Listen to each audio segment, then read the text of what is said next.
Nagsagawa naman ng opening and ribbon-cutting ceremony sa Batasang Pambansa ang Association of Women Legislators Foundation Incorporated. Ito ay sinasagawa taon-taon para makalikom ng budget sa mga proyekto ng AWLFI na target makatulong sa mga kababaihan at kabataan. Si Carms Magluyuan, una sa Balita Live. Yes, Carms.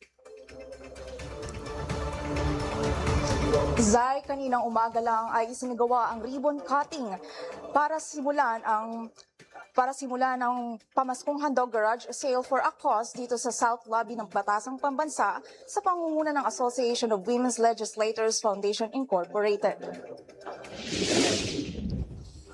Dito naglatag ng iba't ibang produkto ang 15 napiling entrepreneurs ng bansa mula sa Pampanga's delicacies, garments na made in Taytay, handicrafts ng Leyte hanggang sa kumikinang na alahas ng May Kawayan, Bulacan. Sa panayam namin kay Representative Marivic Copilar, Vice President ng NCR ng AWLFI, binigyang diin niya na hindi lamang tungkol sa mga produkto ang event na ito. Kasama ang mga mambabatas, nakibahagi sila sa pamamahagi ng mga pre-loved goods na makakatulong sa mga beneficiaries. Aniya rin ni Bulacan 4th District Representative Linabel Ruth Ramos Villarica, Co-President ng AWLFI, ang mga proceeds ay mapupunta sa kanilang mga proyekto para sa mga kababaihan at kabataan.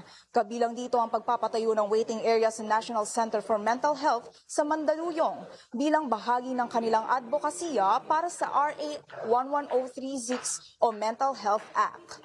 Sinang-ayunan naman ito ni Ms. Marjorie Barreto na nakabihagi sa nasabing event. Noong mga nakaraang taon ay 3 araw lang inilulunsad ang event, pero sa taong ito, pinalawig ito hanggang 5 araw. Dahil dito, maaaring mapuntahan ang garage sale hanggang December 16.